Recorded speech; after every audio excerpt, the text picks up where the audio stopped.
Uh, hey Tom, Hey, Brandon. how do you feel about water? It depends, like are we talking about like in a glass form? It's delicious Just and water. healthy. Yeah, my whole life I've been pro water. Oh, Really respected water. yeah. Let's just say now, water is dead to me. Oh, Water is dead to me. oh. It's evil. It causes more problems than it helps people, Wait, as far as I'm concerned. wait. And I never want to see that crap again. Do you want me to dump this? Yeah.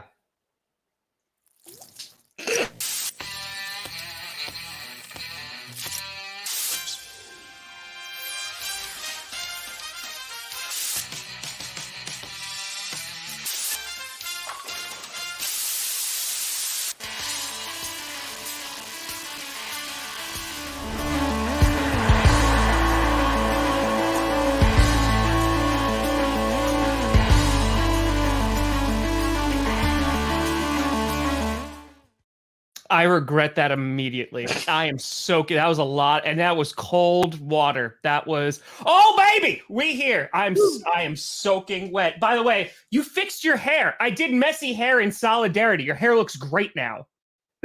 I did not touch my hair, Tom. Okay, well, it got better from when you went downstairs to. When I jiggled my sump pump. I went to go dry myself. Honest, I'm soaking wet. There's a puddle. This was a terrible decision, folks. Welcome. We here. We steer. You in the right direction. Welcome to another edition of the Grossi Perna Show. I'm Tom Grossi. That's Brandon Perna. This is GPS, and baby, we got a show. Brandon Perna, if you saw clickbait because we're continuing the storyline, his basement got flooded last night, and so that's why Brandon Perna is currently in the corner of his kitchen, and things are off the rails already. Yep. Basement still flooded. Got a new sump pump put in last night. And in the middle of the night, it just stopped pumping. Didn't want to pump no more. So now it won't turn back on unless I jiggle it. So I had Jiggle. I had more water in my basement this morning. Yeah. And so I will be going downstairs to jiggle the pump from There's time an to inch time. of water on my floor right now. Well, just in case Brandon Perna needs to leave us, we do have a very special guest today. We got a guy who can assist me, if you will. Yes, and his hair is looking immaculate. Ladies and gentlemen, the XFL MVP for that 1 week, that one drive. It was perfect. It was beautiful. Ladies and gentlemen, the man, the meme, the legend, Mr. Kurt Benkert. Ooh, Thanks for having Kurt. me. The meme, the legend. I like that. Right? You like that, Windows right? Drive MVP. I'll take that too. That's it. That's it. Yeah. How you doing, Kurt? I'm living. I'm fantastic. Life is good. I'm ready to catch up with you, beautiful folks. Let's go. Right. I'm wet, and not in the fun way. So, what's the fun way, Tom? Do guys get wet in the fun way? Is that what we're here to learn? I mean, like, you guys don't have fun in, like, the bathtub? Like, just like rubber duckies? Water parks? Is that what we're talking about? Yeah, we're talking about water parks. Yep. That's what that's what it is. You're right, Kevin. You're right, Kevin. It immediately goes there. Kurt, let's go. Yes. First things first, because this is the question that's on the chat. How are the ribs feeling? How's the health feeling? You just came back from Hawaii. Aloha. Aloha indeed. How we feeling? I am good, finally. I actually got cleared yesterday as of 3 p.m. to resume football activity. Oh, yeah. As of then. I've been working out for like the last week and a half, jumping off of waterfalls, doing some crazy stuff. It's been fun. And I actually getting wet. And back, I was wet all day long. Nice. Flip it. Yes. Okay. Flip it. So your ribs are healed, is what you're saying. My ribs are healed. I went to the chiropractor immediately after getting cleared. I got put back into place, and I'm good to go. I had some. Yesterday was a wild day.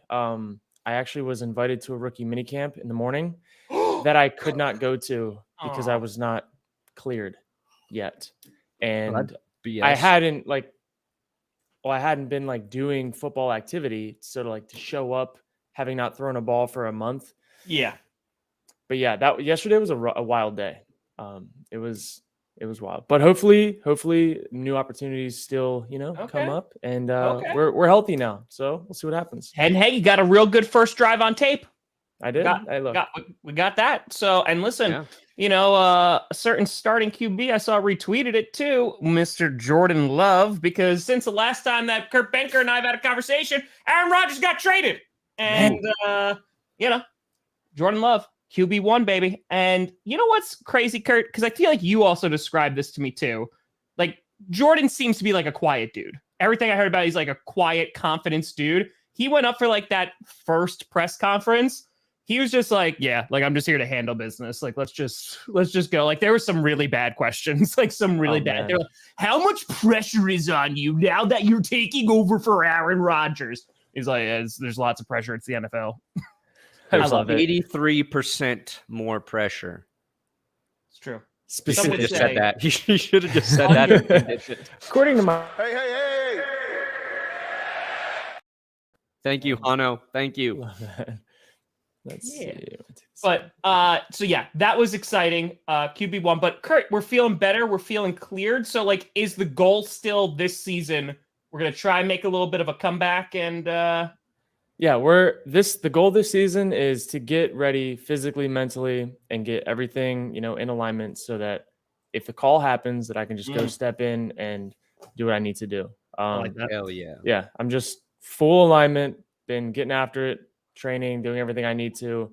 But yeah, in my opinion, I'm like a week or two away from feeling like back to go, throwing wise and all that good stuff. So, just gearing up, getting ready to go. In the meantime, building business stuff and content. And I want to ask you about some XFL stuff real please. quick. I have a lot to say. Nice. But I appreciate everybody giving me money right now for my basement. That's very kind. But today we are dropping these shirts at benchwarmerbrew.com, designed by Nick for an April Fool's joke. So instead of giving me money, go buy these shirts because all of the proceeds are going to the Alzheimer's Association. I'm going to share. The link is in my description. We're selling the shirts for $69. So it's like, I think like 55 of that all goes to the Alzheimer's Association. My fundraising page is there. I can afford to pay for my basement. So let's pay it forward. If you're like, hey, I'm going to help Perna out with that, either drop like a small donation on my page link below or go to benchwarmerbrew.com and pay $69 for the dumbest shirt you will ever own in your life. Shout out again to Nick for designing those. I was going to do a whole nice promo of it today, a video of it today, but my basement is effed. I'm not going to get a video up. So this is what we get for now. Can you put the links in the private chat so I can throw that in the description, Perna? Yeah, let me do that. We did it. It's a beautiful shirt. Yeah, it's beautiful. Honestly, yeah, I'm sorry. You know what, Kurt? I'm actually curious to talk to you about this. So the schedule got released last night. It's everything. It's really like the team's social media's Super Bowl. It's their time to shine. And the Chargers came out, knocked it out of the park again. Absolutely phenomenal. Jaguars did well. Titans, I want to say, did well too. Yep. There was a few that were not good. They were not bad. For example, Dave Bakhtiari going after Wallers on Twitter last night, calling the Packers video booty cheeks at about 10 o'clock at night. Didn't have that on my bingo card. But as someone who is a social media savant, Kurt, how do you feel about, the team's social media teams, like kind of like their game stepping up a little bit, this kind of becoming a spectacle for them? Helps the game, and how can we get some maybe more traditionally minded teams into the 21st century, maybe with their memes? So I think it's brilliant and amazing for the NFL for memes to be a real thing, which, some people are discouraged from memeing in their professional careers. Wait, has that personally ever happened to you? Oh, you wouldn't say. I know a guy that used to play for a team that got in trouble for going at a national media source for defending his teammate. I know Oh, that's a fact. how That's dare that person do something like that? How dare he defend his teammate with memes? But yes, that did happen. Was scolded, and maybe that was the beginning of the end. I don't know. But anyways, There's a I Viking scolded. digress.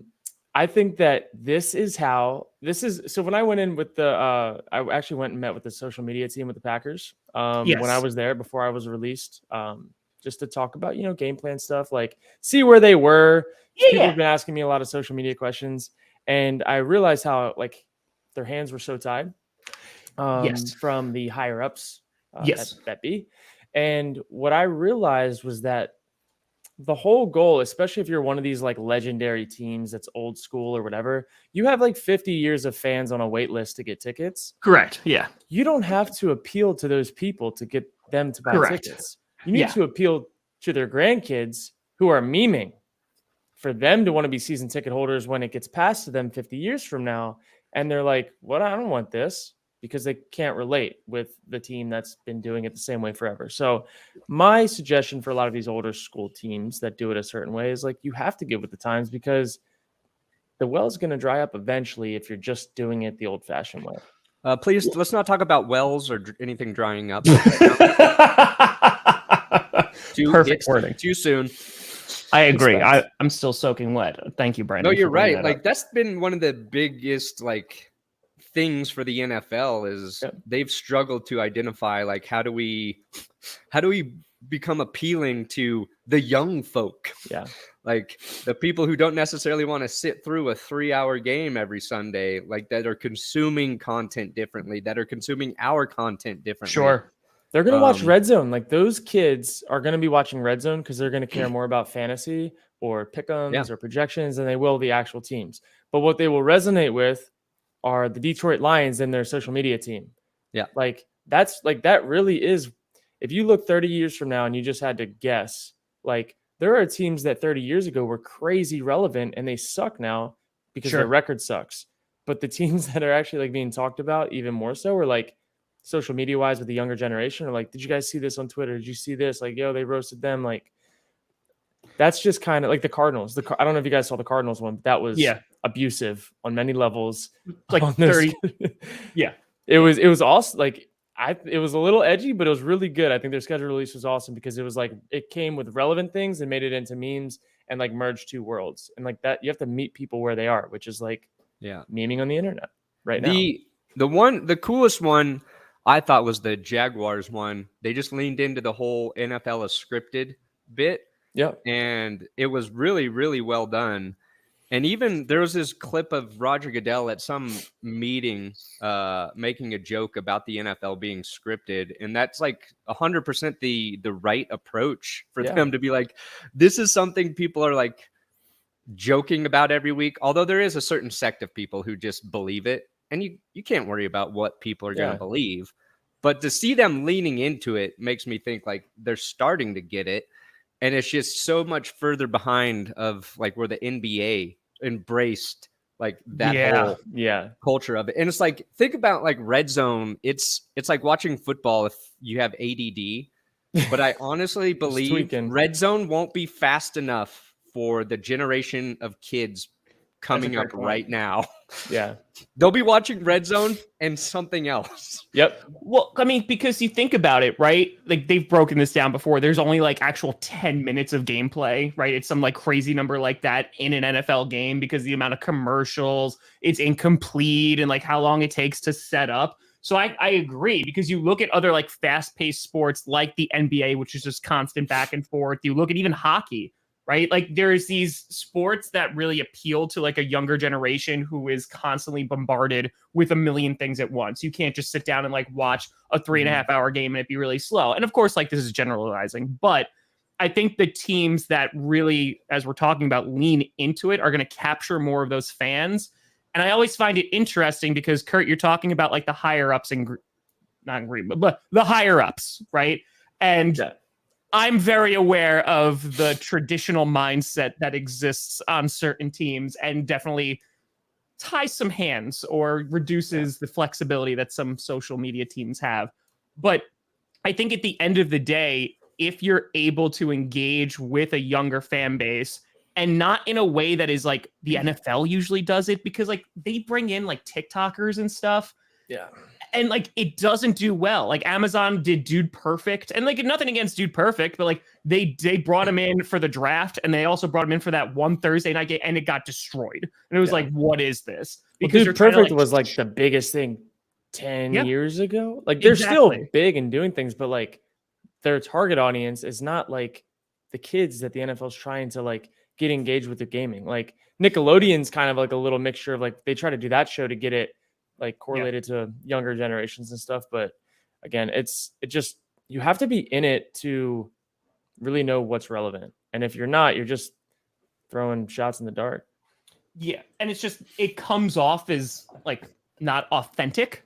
And I think that that's where they get into problems, because then they're just like, this is a joke. Like the reason why, like the Patrick Starr thing, right? Thankfully he left. But in terms of like Russell Wilson, like that's not what he meant to cook, you know, like that, like that became a meme in itself, and it was like super duper funny. Yep. So like when you have teams that really lean into it, like the Chargers, because they are honestly like the shining example of a social media team, which also has former Packers social media team members on it. So just saying. I think that that's like that sweet spot of being able to appeal to like younger fans while also just making something that football fans could be like, oh my God, look at these Easter eggs. Like, look at this and we can relate to it and laugh at it. It's the Easter eggs, man. And like, it just takes a little more thought and just really being authentic with it. That's what matters. I agree. So basically, Kurt, when are you going to go and be a social media manager for one of these teams? Because you got the memes, you got the arsenal. I will work on contract. I will not go full time with any of these corporate entities. But no, I think like what my future in football looks like after I'm done playing, like I want it to be this modern media version of it. A lot of guys like that are in my shoes, or even like second string guys that have played for a while that go in, like they go to the booth and then they're like tied to the network for however long and like always traveling. Like I can't wait to not that I can't wait, but when that time comes, I'm really looking forward to doing media my way and just modernizing what that process looks like. And McAfee's done a really good job of it.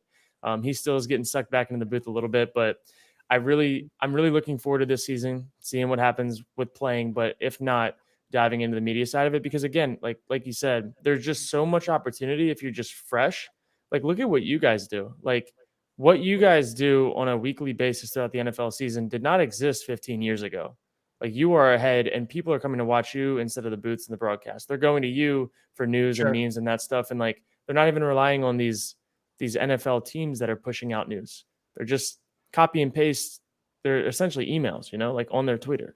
Yeah. I mean, I've said this, like, there's no reason why I should have more subscribers than the Green Bay Packers. Like there is no excuse for that. Like, but that's the human connection though. Like you give a human connection in like a relevant way and a modern way that brings light to a lot of things that are super serious in the NFL world that like people don't even joke about in the building, which that's where like I maybe like rub some people the wrong ways. Like I went about things very much like I do all the time, just me all the time, no matter where I am, just me.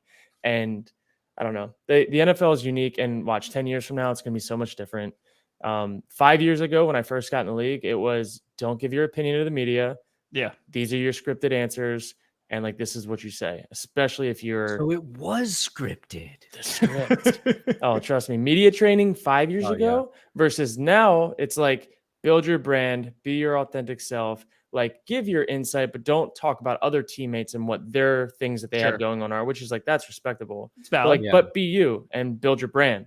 Where like, it felt like just that shift in the last 5 years, it couldn't be a more 180, but it's a good thing that's happened. So at least they're doing that with players. But like you look at Chase Daniel last year, was playing and then going to do like breakdowns like in LA in a film room. Like those are the types of things that who are you going to get better insight from?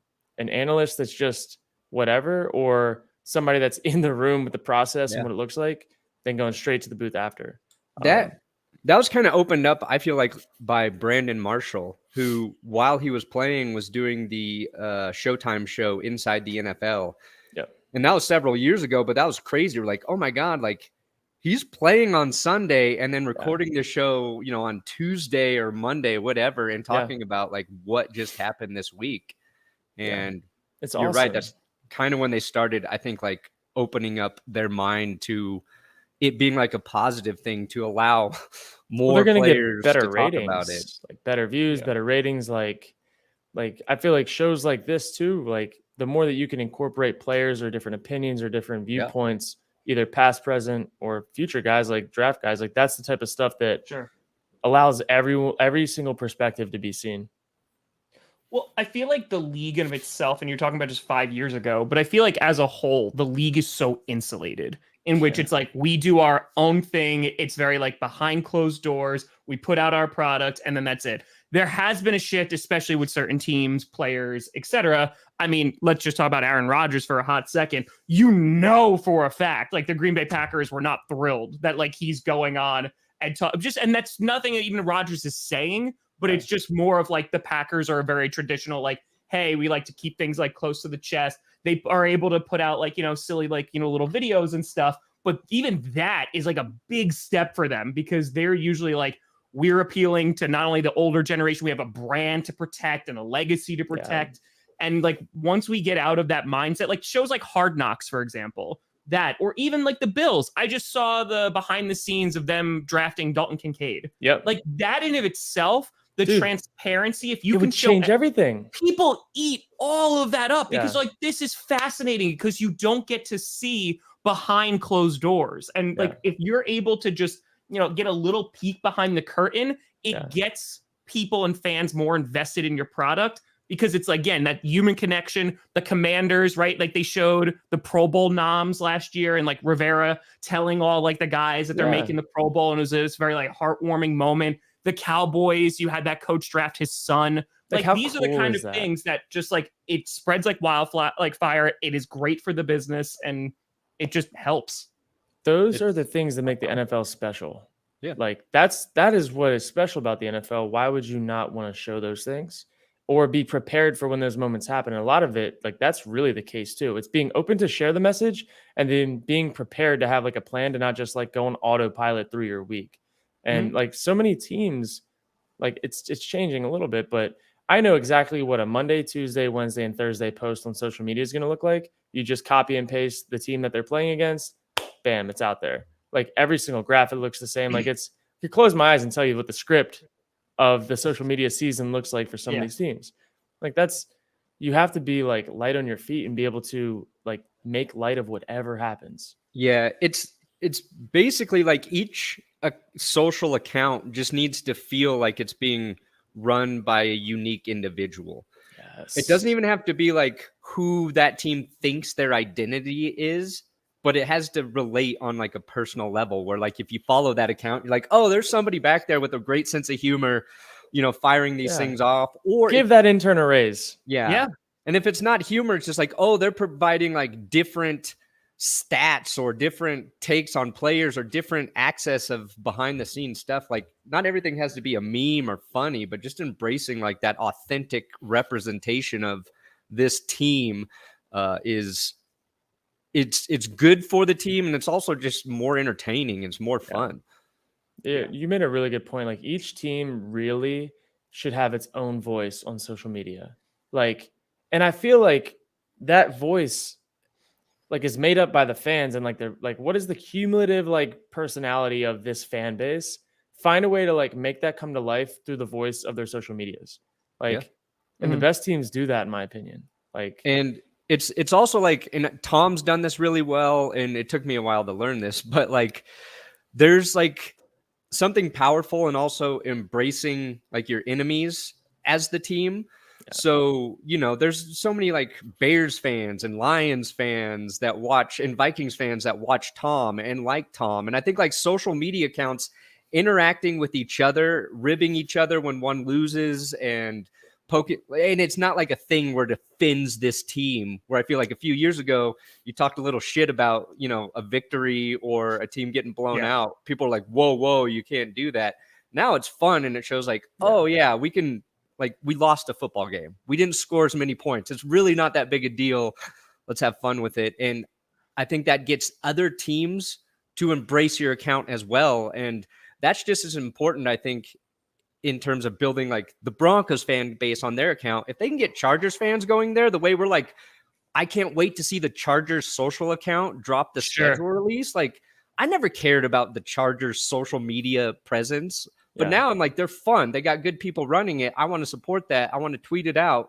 And I think that's also like something they probably didn't think about years ago. Yeah, that's such a good point. I mean, they literally had Chiefsaholic in their schedule reveal. Like the guy who robbed a bank. Like they had him like that is the perfect embrace because some people are going to watch that. And if they're not like into it, like they're on Twitter or like social media, it's going to go over their head, but the video's still really good. So it's fine.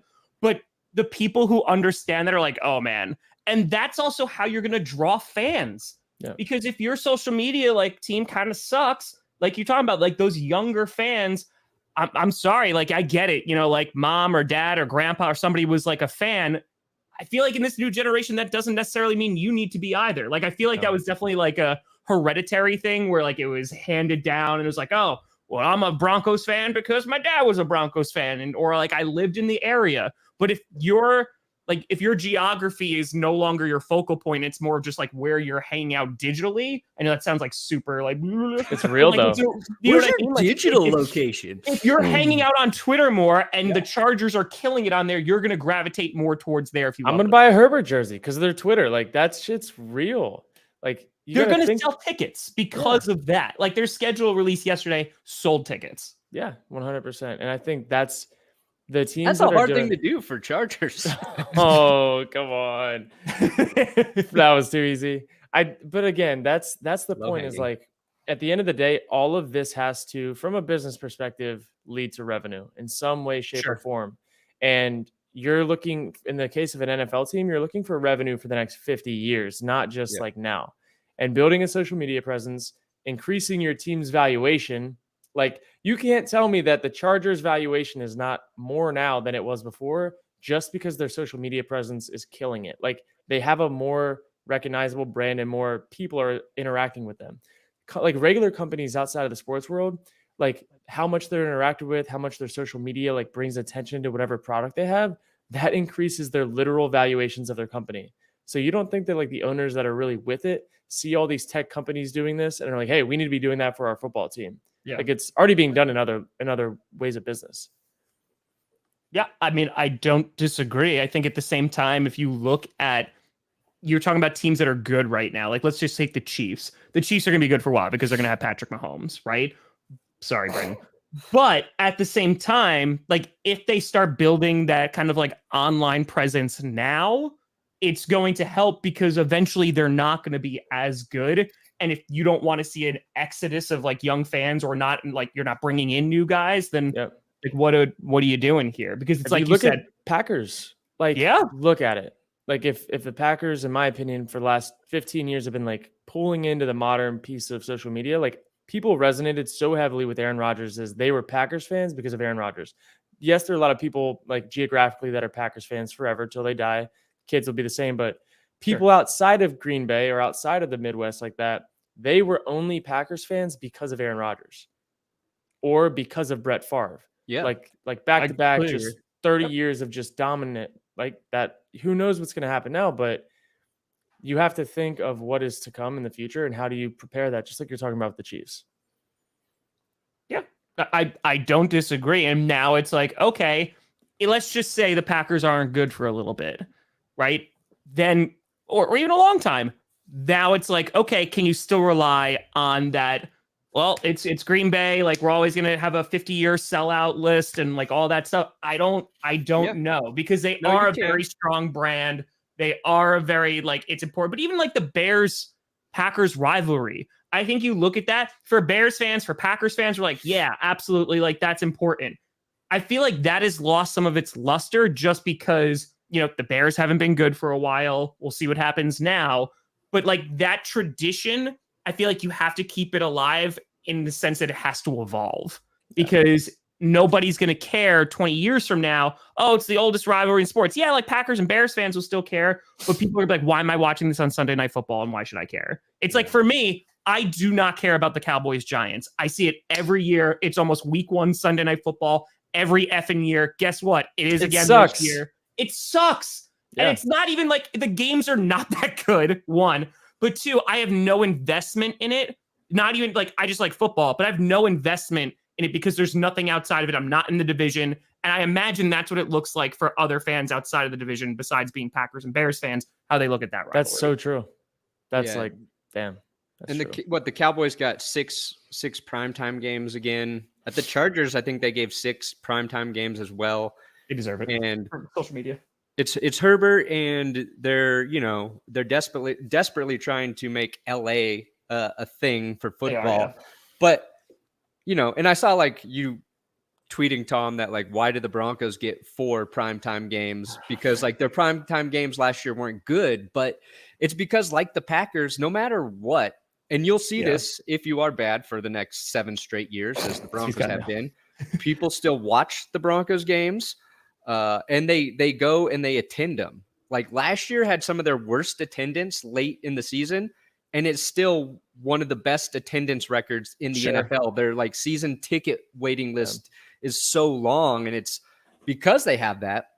But like if you're looking at these social media releases, if you're the NFL, if you're looking at one thing that might alarm you a little bit, it's the Titans one, where there are people out there who have no clue. Like to me, that's like such a hard thing to even fathom, that there are people who don't know what like the logos are.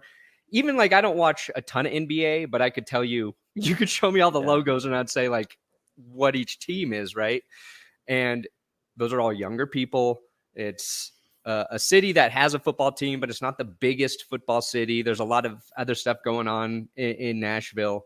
But I thought that was a little fascinating, that there are people on Earth who don't know all the football logos. Like to that point, that is what honestly has changed my shift on social media entirely. Back in 2019, when I started like gaming competitively, I was running into kids all the time. And like the question was, like, who's your favorite football team? I don't watch football. I just play games.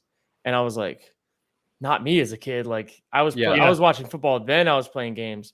These kids literally don't care. Like a good majority of them do not care. They don't know anything. Like if they play Madden, they play Madden, but like they don't know. And that started like making me realize like, wait a minute, like this next generation is really going to be different. And football isn't just going to be this, like everyone's just running to it and needing it. Like football is in the next 20 years, like they're going to have to appeal to a different generation in a different way. Yeah. And it's not going to be able to be the way it's always been done. Like that won't happen. Yeah. And that's the only way for it to like grow. And I don't know, the social media aspect of it too. Like 5 years ago, like we keep saying, like all of these teams, they looked way different than they did before. But the thing is too, is like you can do both. Yeah. Right. So like, for example, like this is hysterical because that's based off the Titans video, and the Falcons on Twitter changed their name to the Red Stallions. Like that is such a little thing that if you are an older person or just not on social media a lot, you're not even going to see that. Yeah. And like, you're just going to look at like the schedule release and you're like, okay, whatever. But like for the younger generation or the constantly online people, which is the majority of this generation and younger, like that appeals to them because they're like, you know what, they can at least like take a joke or something like that. Yeah. I think it just helps. Like you could literally dip both feet in, but you have to have like one foot in the future, like looking ahead. But as we all know, and this is across the board, the NFL is very reactive and not proactive. And then we're talking about specifically 32 individual teams who all have their own identity, who all want to do their own thing. You know, it's tough to kind of get them on the same page. Sometimes I just sit back and I think about all of the fans the NFL earned and converted by making extra points longer. Once they made extra points longer, kids really started to get excited about football, in my opinion. That was such a win for the league. I hate you sometimes. Long extra points. Oh my God. That's what really did it. Hold 34 minutes in, and I got Kurt to say he hates me. This is a perfect day. with a smile and laugh. Yeah. I hope your pump keeps pumping though. Man, pretty much everybody eats bread. Everybody eats bread. Go back. Everybody eats bread. Even though they cut me and threw me to the wolves. Ooh. It's okay because then you became one. Yeah, you come back leading the pack, baby. That's it. Pack. Yeah, I try to make it sound really cool. I try. I liked it. But Kurt, you also have things going on in which you're starting to make some of your own moves. Are there anything that you can tell us of things, or are we not allowed to talk about that? Oh, we can start talking about it. There's going to be a digital audio production that will be happening multiple times a month. That those are called podcasts, Kurt. I think that's what the kids are I called. think they are. We're going to be launching a podcast. It's going to be Okay, all called Digital The Way audio I See production, It. a DAP. Yeah, digital audio production. Working on the framework right now of a podcast going to be called The Way I See It, and it's going to be an insight into all the things that I wish I was able to talk about while in the NFL, but I'm going to start talking about them now. Not just NFL stuff, but life. What does it look like? Transitioning, business, kind of just a full come along with me as I talk about all areas of life. That will be launching soon. We don't have a specific date yet, but we do have some pretty art for it that I have not available right now to show, but it will be launching. I'm also, I'm getting some feedback. Are you guys double hearing yourselves? No, you sound great. Okay, perfect. Also going to be revamping this ebook offering that I have launched. We did a little alpha test for 3 months and it did really, really well. And so I'm going back and I'm rewriting them in a more like one-stop shop version. And then I'm also making a course that goes along with it. So you can learn football from front to back and how to apply it in different industries, whether it's, just watching like a fan, whether it's maybe you're a fantasy football guy, there's going to be insights that can help you there. Maybe you're a gambler. Maybe that's what you do. And maybe there's NFL insights that can help you make better picks. I don't know. Nice. But I'm currently writing that out now. And have this full slate of releases scheduled throughout the end of the year. So that's what I've been doing outside of getting my ribs healed and cracked. Fair. Because again, the goal is still like, if you can, to play this year, like get on a team, back up, like that's the thing. Is this kind of, because listen, Kurt, we're feeling for you because every single time we see you, we're like, yes, it's happening. Something happens, something occurs and gets in the way. Have you put kind of like, I don't want to say a deadline, but is it like, hey, like this season is like, I'm going to go all in, still try to be football. I have this, in the works just in case. I could probably manage a little bit of both. Is this kind of like the last year where you're like, hey, we're trying to like go for this, and then otherwise we're pivoting? I would say something along those lines. Yeah. My wife and I have talked about it a lot. And I think the biggest thing that we're realizing as a family is like football takes about 80% of my time. And the things that I put 20% of my time into, they grow really well. It just kind of, they go, right? Like, and I have full autonomy over what those processes look like, what the products look like, and, sponsorships and all that other stuff. And I'm in full control of those, where football is always this after, like, I'm the last kind of call, like maybe we have room for you, maybe we don't, like, where it's like this whole nother realm of like value, in my opinion. So I would say that this year, I'm going to physically, mentally, everything prepare to do everything I can to play and to be at the best of my ability in that. Also, while not letting these other things take a background to it for the first time, where it's always been football and then whatever's left is these things. But I'm not on a team right now. I'm not in the NFL. I'm not signed to anything. Like, I'm building for the future and for right now. So that's kind of where I'm at. We'll see how much longer it keeps making sense to pursue and not just full time into media and content and products. Yeah. Because I know that's what the future looks like. Yeah, exactly. And that's going to be there too. Mm-hmm. But like, I get that. It's kind of like, okay, well, that's going to go in the forefront if this is not working out for whatever reason. Yep. So we got to give them Scooter away. Oh my God. Thank you. We got to give them Scooter away. No. You and I just clicked at the same time. Did it again. Johnny John John! By the way, Scooter Elway was in the schedule. Like it was in the thing. Heck yeah. Thank you so much, Kylan. Again, you guys don't need to give me money for my flooded basement. If you're going to do something, pay the $69 for this dumb shirt so we can raise money for the Alzheimer's Association. My charity fundraising page, linked below if you want to just do a direct donation, because you're like, I'm not paying $69 for that dumb idiot's face to be on my chest whenever I wear this shirt. I do. But it's a cause that's important to me and my family. So we raised 24,000 last year. I got to hit 25,000 this year because that really bothered me. We were so close, so close. But I appreciate the donations, everybody. Kurt, I had a question here. Whoa, sorry, I hit the wrong button. Okay.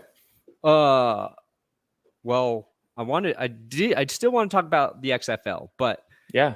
but before that, if you're looking at like a backup role in the NFL, and I don't mean where like there's possibly an opportunity, who's a quarterback that you feel like you play similarly to with like your skill set that you'd be like, that would be the perfect guy to back up because I play like he does. Similar play style. Yeah, Yeah. I would say my play style is very similar to a blend between what Aaron's looks like. Take the QB power out of Josh Allen, and I like his play style, like trying to take shots down the field, scramble to throw, runs if he needs to. Yeah, I would say one of those two. Yeah, I would say one of those two probably. And it's not like, I'm not even talking about caliber, just how they approach the game and like the types of throws they like to make and using athleticism in a different way. Like they're not like Lamar Jackson running around, like, or Josh is not, but still using athleticism to extend plays to throw. That's like my style. Yeah, to me, Josh Allen is more like Derrick Henry, who's a quarterback. Who just happens to be able to like hurdle people and throw the ball well. Yeah. What was your big takeaway from the XFL? I know your time there was pretty short, but like, was it a good experience? Was it just kind of crazy, tough? Yeah. It was a unique experience. It was, I would say, overall good. I think what they're trying to do is really good. Year 2 will look a lot better logistically, I think. Front to back of what it looked like, basically the players are living in a hotel for 4 months. There's a team hotel. That's where they're staying. So you don't have to pay for room and board. You don't really have to you pay for one meal a day if you want to go get other food, but they have like a breakfast / brunch and a dinner every day. So you have to go find food for yourself. For me, it was a little difficult because most guys got there at the very beginning and they knew they were going to be there. Sure. And so they had their cars where I had to get a rental car if I wanted to go anywhere or do anything. Everything else is just shuttles back and forth from the high school field that we practiced at. So that was unique. The high school locker room that we used. There were no like recovery. There was like a pool, like a little tub with ice they would pour in, like as an ice tub, but like the amenities were what were really missing to be like recovered the right way. And so to go from NFL to that was a shock. But also to be in a locker room with dudes that were just trying to get it and like trying to make a way, like that was also refreshing too. There was like the complacency was not there. Like they were trying to get it. But logistically it was different. I went to a team that was like 1-4, 1-5. So they had a bunch of injuries. Their entire starting offensive line was out for the year. So like all 5 were out. So they had already been through like the next round of guys. So that was a challenge obviously in itself. And then just like receivers' sense of urgency, like trying to get caught up to like, where are they? I got caught a few times where I was like expecting someone to do something that like just should not have been expected, and that kind of got me in trouble on 2 interceptions. I threw 2 interceptions, and those were like, you just can't, if you hadn't been there since the first week, you can't just assume that someone's going to do something a certain way, right? And like read their body language and stuff. So knowing me and like I'm just a gunslinger, I'm like, you're going to be there, you're going to be at the right place, right time. I kind of expected a little too much. But besides that, like playing football as the starter and preparing for 1 week as the starter before I got broken, it was like electric. I felt like a kid again, like to go in the receivers room and tell all of them like, hey, this is how it's going to be done this week. This is what I want it to look like, to like take ownership of that process was like, felt like what I'd been missing for 5 years in football. So that for me, like filled a huge void that I had just been like, you practice for 5 years of anything. Yeah, I crave it, man. So it was really refreshing. How would how does game prep look compared to like the NFL? I have to imagine the XFL, I don't want to say dumbed down, but like it definitely has to be simpler across the board. Yeah. What we had, they had just fired their offensive coordinator midway through the season and we're starting to implement a new system. And it honestly was high school. So it wasn't even college, in my opinion. It was like more high school. So it was just like, hey, these are our few plays. Like, it's kind of what we got. In the NFL, the playbooks are made with multiple answers on one play. And if you have a bad play, you're not going to run a bad play into a bad look ever in the NFL. Yeah. You shouldn't unless you're caught off guard. Where there were many, many times in the game that I played in and started that it was a bad look. There was no answer. There was no check. And it was like, see what happens. And that is like a really uncomfortable place to play from that I had not experienced in a while. So that was unique, but just learning how to navigate like those situations live and all that. It was a fun challenge. Like I didn't look at it like this is my audition for the NFL. I truly looked at it like I'm just going to go out there. I'm going to run around, sling it. Like I'm playing catch up on a team that's 1-5 or 1-4, whatever we were at the time. Like that's just kind of what this is. I'm going to go show what I can do, run around and throw it. The other thing that really stuck out to me is that there's like a true hit on the quarterbacks. Like legitimately, you're almost incentivized in that league to knock out the quarterback because there are there's no fines or anything for late hits. You just get your 15-yard penalty and that's it. You move on from it. And like that altered the whole course of our game, where each team also, I don't know if many people know this, is incentivized to win the game. Yeah. If you win the game, the entire roster gets $1,000 bonus. What's the quickest way to ensure your chances of winning the game go up is if you knock out the quarterback. So there's no like if they knock me out of the game, which was clear they were trying to do from the first play, then everyone on the team most likely is going to get $1,000 bonus. You know what I mean? So it's like, dude, it's ruthless. It's like bounty gate, but legal. Yes, it is legal bounty gate. So I was a little naive going into that because like the hit that I got blasted on the first one, like no one in the NFL would have hit like that. Like they would not have gone through with the hit the way that it happened to me. So I just wasn't even like braced for it. I was just like, I threw the ball away. Then 2 steps later got blasted and planted and fractured my ribs. And I was like, I didn't even know how it happened because it like didn't register until after. I was like, oh wait, like they don't care. Like there's no you know what I mean? There's no protection. So that was a wake up that cost me a little bit. So, and it's probably a mix of like you're talking about the bonus, but also like guys trying to put out good tape. And if you're making that play, obviously you don't want to hurt the quarterbacks, but like if you're the defender putting in that extra effort or whatever, like maybe that stands. A late hit, obviously not, but other hits that won't fly in the NFL, the fact that they got there and made it. That's. Well, I think it's what you're talking about, Kurt. You also didn't have the experience of being there from the beginning, right? So I think it's a team culture, but then it's also like a league culture within the XFL. If you're having a bunch of guys who are just like hungry and just trying to make a name for themselves and like use this as a launching pad or like to get further opportunities or what have you, they're going to do what they have to do because it's not like, team, sure, we can get $1,000, but like I could also propel my career if I do X, Y, and Z, if I hit a little bit harder, if I do all this. So totally. Yeah. I mean, it's different, but it's like scrappy, right? It's and scrappy. I feel like if you have less regulation in a league where you're playing in like high school lockers and things like that, I feel like that just creates this ambiance of, hey, like we're just going to go out there and like we're going to play like really loose and fast and like kids and just do whatever we got to do. Yeah, I mean, dude, I have never been hit so hard in my life. Like I took a season's worth of beating in one game, like 5 or 6 plays. But that one, I mean, like, dude, they would have like in another situation, like in college, that dude's ejected. Like in the NFL, he's ejected and fined.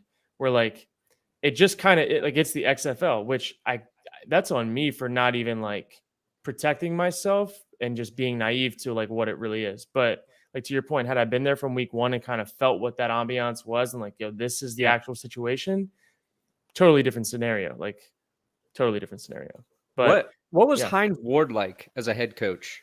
He's awesome, dude. You can just feel like how he navigates situations and how he talks. Like it comes from like, I've been there and I've done that, but like not in a cocky way. It's just like, this is how it should look.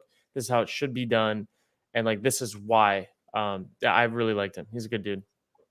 Yeah, like I felt like that was a tough situation where it looked like guys liked playing for him. But like you said, there were so many injuries to San Antonio. It felt like it was a team that just it wasn't going to work out this season. Yeah. But definitely like an organization and a roster that like I feel like people were rooting for. And I think they were had some of the most attended games too throughout the season. Like the fans down there were showing up and supporting them. So that's cool to hear.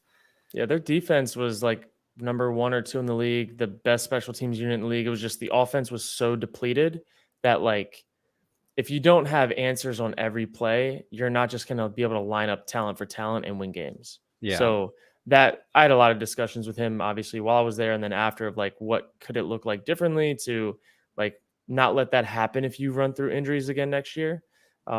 So yeah, I'm excited to see kind of what happens with all that situation. And that's still an opportunity if I go through this whole season and don't play in the NFL that like I have that opportunity again with them and other teams and stuff too. So well, that was my question too. Is it just the XFL or is it also like USFL or like other leagues that could potentially be on your radar? Or is it kind of just like it's XFL? It's just going to be XFL. So like I'm going to prepare like ready to go for the NFL this year, do all of my media stuff, all of the projects and everything, see what happens. If I get a call, great. If I don't, reevaluate what the XFL opportunity looks like, which like teams, rosters, all of that.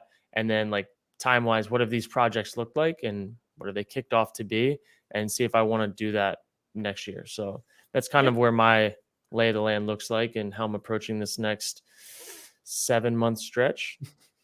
Yeah. I mean, it seems like you have the plan though, because you've been able to build something in the background that can become the prominent thing in case like football, which has more of a time limit on it, you know, if that doesn't work out or pan out this year. So I mean, I feel like it's a solid game plan. I mean, it seems like you're excited about it too. It's like, that's the most important thing too. Like you have gone from something of like, I love playing football. It's great. I want to keep playing football, but if I can't, I'm going to do something else I love to. Yeah, exactly. I mean, I feel like both of you guys, everything that you do, you're probably excited about, especially related to all the content and like throughout the NFL season. Like you don't know what each week is going to look like. You have an idea, but like who knows what's going to pop up and what content's going to be made and what opportunities are going to come up. Like that's kind of before I got picked up by the 49ers last year, I went through all of preseason, obviously not on a team. And I got a little bit of a taste of what it felt like to be like on the media side of the NFL. And it was fun. Yeah. Like, it was a great time. It's a great time. Miss being in the locker room and stuff, but it was still both sides have their positives. I want to ask a Packers related question. Okay. Jordan Love taking over QB1. That team, I feel like, and it just is just from talking to some players and just kind of getting a feel, it feels like there has been a pretty significant shift. And it's not even just expectations. It really feels like this is a really young team. And like a lot of them are friends with Jordan. And it's kind of just going to have a different feel for it. But it seems like it's a bunch of young, scrappy players that just want to go out there and be better. Like Aaron Jones is referencing that, saying Jordan Love for 3 years didn't say a peep, never complained, nothing like that. We're all behind him. Everyone thinks we're going to suck. We're probably going to surprise some people this year. Do you see the Packers as kind of like that kind of dark horsey-ish team? It's like, hey, you know what? Maybe they're going to win a few more games than people expect. Or do you think there's going to be some growing pains, you know, transitioning from Aaron Rodgers to Jordan Love? I think there's going to be both. I think what you'll see is probably some more excitement between players. Like, again, you talk about the young receivers and young people that are friends with Jordan. Like, you're going to see friends playing football together, and whatever happens, happens. In my opinion, that's going to be the Packers this year. Good, bad, and different. They're going to be a bunch of friends that have worked their butts off to get where they are, and they're going to go just let it go on Sundays and see what happens. And I think, like, that's, as a fan, like, what more could you ask for? And again, like you've seen that with Aaron many, many years ago, where like he was playing with his friends. Correct. Yeah. And it looked a different way. And then slowly but surely they get kind of exiled and all that good stuff. But like you kind of had a glimpse of what it looked like with a dude that's out there balling with his friends. And I hope that that's the case this year for them. Cause like, I want the Packers to do well. Well, it's because like last year was this weird, like in between. It's like, okay, it's not a changing of the guard, gave Aaron a new contract, but things are different. It's like young. The team got younger, but like you still have Aaron Bear. And I don't want to say like it was almost like he was out of place. It didn't support him for what he didn't have an identity. It just was an identity. It was just like, all right, like it's still an Aaron Rodgers led football team. Like this one is like young, scrappy guys who are going to go out, play football. Because like the way that AJ Dillon came on here and like talked about Jordan Love, he's like, yeah, he's one of my best friends. Josiah DeGuara, who doesn't get a lot of targets, I think is going to get a lot more targets under Jordan Love because they know each other. They go to each other's weddings, like all that stuff. I think you're going to see a little bit more of that young camaraderie, and it's just going to be a different feel this year. Like I'm excited to see it because it's just it's going to be something different. Yeah, I mean, I think change is good for everybody. Like at some point, like change feels good, and like I can't wait to watch Aaron play in New York. I can't wait to watch Jordan play in Green Bay, and I can't wait to see like what do the new rivalries look like between each side of it. You know, like that's like the storybook of the NFL season. Every year is so different, and it's like I think that's what I love about the game the most. It's yes, the way that it goes is the same every year, like teams battle this and that, but like every year is its own story. Like it's a true yearbook, and you look back at it and you're like, oh my God, like that's never happened before. Like this has never happened. Or like this dude came out of nowhere. Like you truly don't know when week one hits what the hell the year is going to shake out like, no matter what predictions you have. It's Jordan Love, Justin Fields week one. Like, is this like the new page, like in the rivalry to make like the Bears and Packers an actual rivalry again for like the new generation? Like there's exciting stuff to come out of it. And listen, like the Packers could be bad, but it, like you said, it's something different. And I gotta be very honest too. Aaron looks very rejuvenated, like going to New York. I think that he mentioned that it's more of like a kid-like mentality because it's something different. You do the same thing for 18 years and then you go to a different building with different people. And like, there's that familiarity there, right? Because Cobb is there, Lazard is there, Hackett is there. So that helps. But at the same time, like the fact that he's going to be there for like OTAs and stuff like that. He wasn't. When's that ever happened? Holy shit. When's that? I don't know.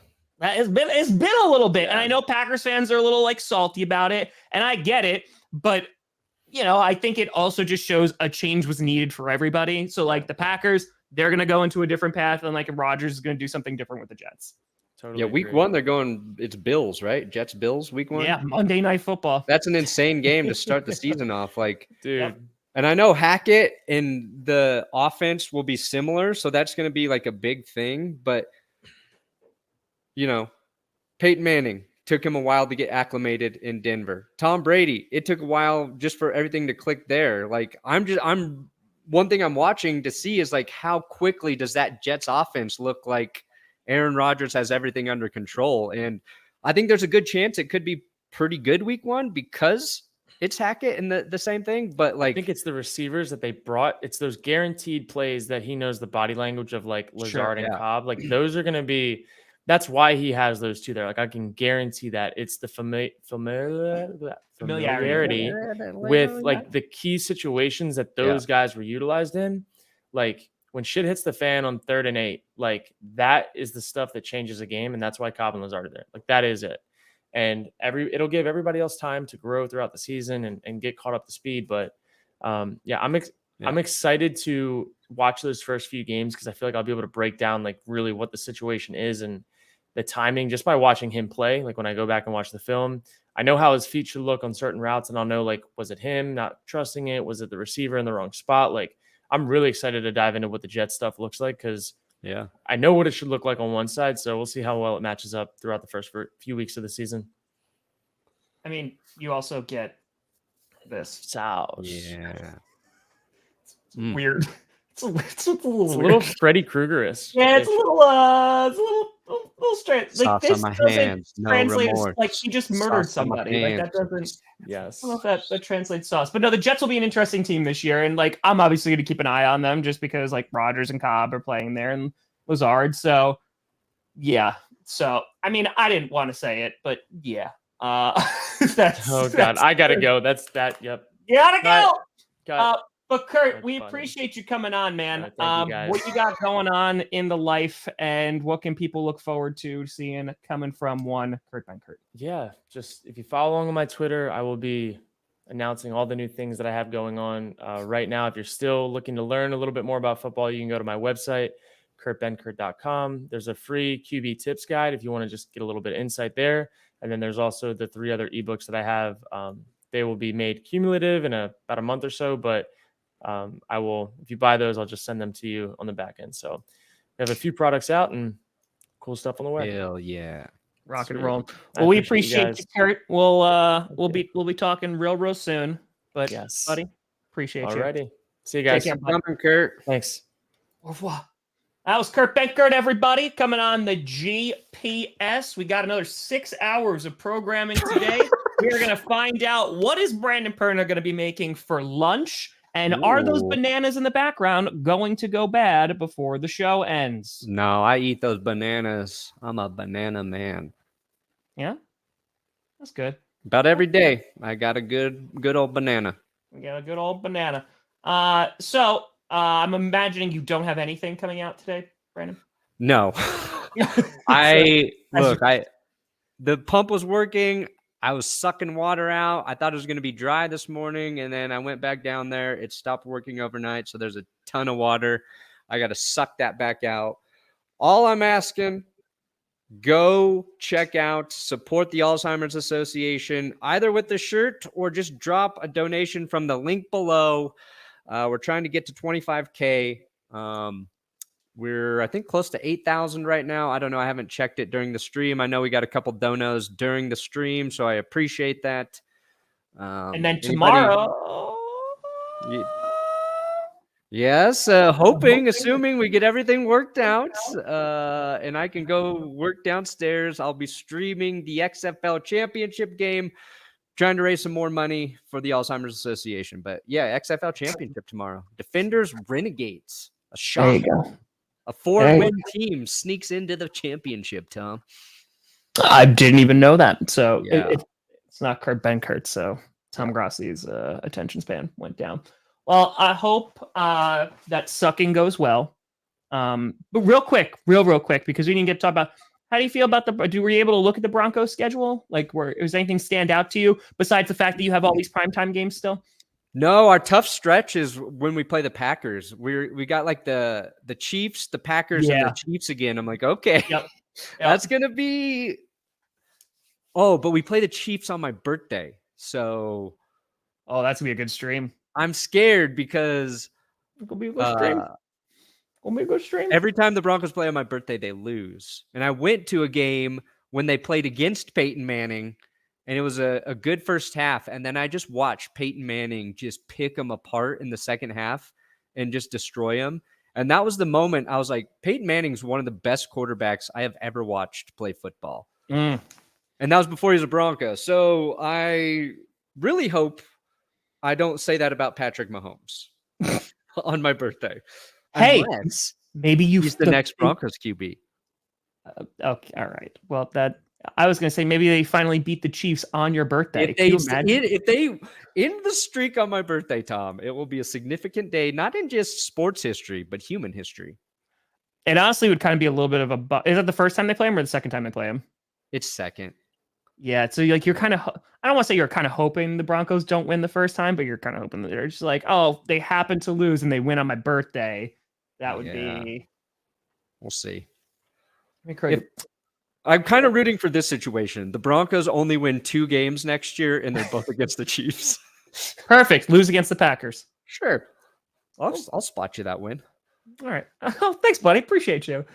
Well, Perna, hope things get better soon. Hope we'll be able to stream the XFL Championship tomorrow. Yeah. What do you got doing cooking today, Tommy? You know, I don't know if I've ever done this. I don't know, but like I feel like there was enough stuff. I might do every NFL fan's reaction to the schedule release. I might mess around and put on 32 jerseys and just do it. I don't even think I'm gonna write anything for it. I think I'm just gonna put them on. I'm still soaking wet. I've sat in this entire thing like I've sat in water. Oh, dude, I was wet for like 4 straight hours yesterday. My shoes were just waterlogged. My pants were covered in water because I was carrying buckets upstairs and out because I wasn't sure if the drain was going back into the pump area. And then, so we were both wet boys. We're just the wet boys. Wet, messy hair boys. We're the wet bandits. Home Alone 2. That's it. Nailed it. That's it. But folks, I appreciate you. Thank you so much for watching. I'm Tom Grossi. That's Brandon Perna. This is G. P-S. And you have been